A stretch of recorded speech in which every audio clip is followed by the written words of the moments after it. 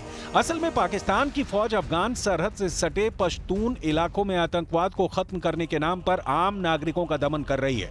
फौज की इस कार्रवाई का पश्तूनों ने अनेक बार विरोध किया है, लेकिन उस पर इस्लामाबाद ने कभी कान नहीं दिए।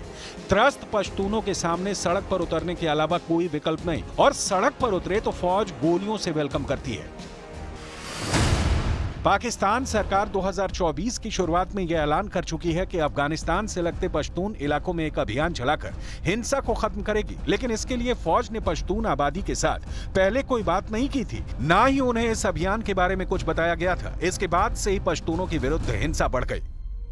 आतंकवाद को पनाह देने वाला पाकिस्तान अब उसी का शिकार हो रहा है। 4 दिन पहले पाकिस्तान की सेना पर आतंकवादियों ने बड़ा प्रहार किया। पाकिस्तान के बन्नू इलाके से यह खबर सामने आई। बन्नू में सेना का कैंट एरिया है। सेना के कैंट पर आतंकवादियों ने हमला किया। सेना के हेलीकॉप्टर को भी आतंकियों ने मार गिराया। आतंकवादियों के हमले में पाकिस्तानी सेना के 17 सैनिक मारे गए, जिनमें 2 मेजर और 2 कैप्टन रैंक के अधिकारी शामिल थे। ना दसगरे वो दे आर्मी दा जगाड़ा लगिया दो वो ये 10 मिनट केरी चे लुस्की हालात कंट्रोल सल वो टोल अस्पा दा डजीना वो दा हालात माने डेर खराब की वो ये दा से तो पचीने करोड़ी लुस्की जोड़ अस्पा वो रोडीना 8 साहिबान दे। सेना के प्रवक्ता ने कहा है कि हमले को अफगानिस्तान से संचालित हाफिज गुल बहादुर समूह ने हमले को अंजाम दिया। हाफिज गुल बहादुर समूह पाकिस्तान तालिबान यानी टीटीपी का सहयोगी गुट है, जो हमलों को अंजाम देने के लिए अफगानिस्तान की जमीन का इस्तेमाल करता है। इस समूह ने हाल के दिनों में पाकिस्तानी सेना के खिलाफ बड़े हमले किए हैं। नवंबर 2023 में पाकिस्तान ने इस्लामाबाद में अफगान राजनयिक मिशन के प्रमुख को तलब किया था और आतंकवादी समूह के नेता गुल बहादुर के प्रत्यर्पण की मांग की थी। बन्नू कैंट पर हमला ऐसे समय में हुआ जब पाकिस्तान ने हाल ही में आतंकवाद के खिलाफ नए ऑपरेशन अज़्म-ए-इस्तेहकाम शुरू करने का ऐलान किया था। हाल ही में पाकिस्तान के रक्षा मंत्री ख्वाजा आसिफ ने कहा था कि पाकिस्तानी सैन्य बल अभियानों के खिलाफ अफगानिस्तान में घुसकर कार्रवाई करेंगे, लेकिन आतंकवाद का जो मुल्क खुद पनाहगार हो वो अफगानिस्तान में घुसकर कार्रवाई करेगा, यकीन से परे है।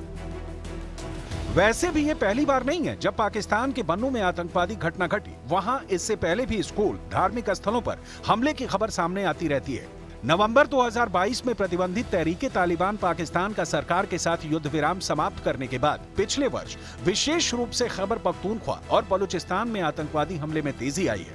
पिछले हफ्ते इस्लामाबाद ने एक बार फिर टीटीपी के साथ किसी भी बातचीत की संभावना से इनकार कर दिया और दोहराया कि काबुल को अपनी धरती पर सक्रिय आतंकवादियों के खिलाफ कार्रवाई करनी चाहिए।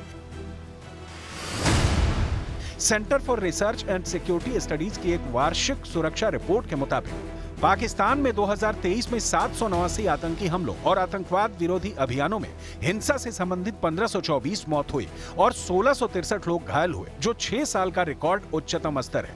केपी और बलूचिस्तान हिंसा के प्राथमिक केंद्र थे, जहां 90% से अधिक मौतें और 84% हमले हुए, जिनमें आतंकवाद और सुरक्षा बलों के ऑपरेशन की घटनाएं भी शामिल थी। असल में पाकिस्तान में 1-2 संगठन ऐसे नहीं हैं। पाकिस्तान में ना जाने कितने ऐसे संगठन हैं जो आतंकवाद को पाल पोस रहे हैं। मतलब ये कि जिस जहर के पेड़ को पाकिस्तान ने बोया है, उसके ही परिणाम पाकिस्तान को झेलने पड़ रहे हैं। पाकिस्तान बिलबिला रहा है।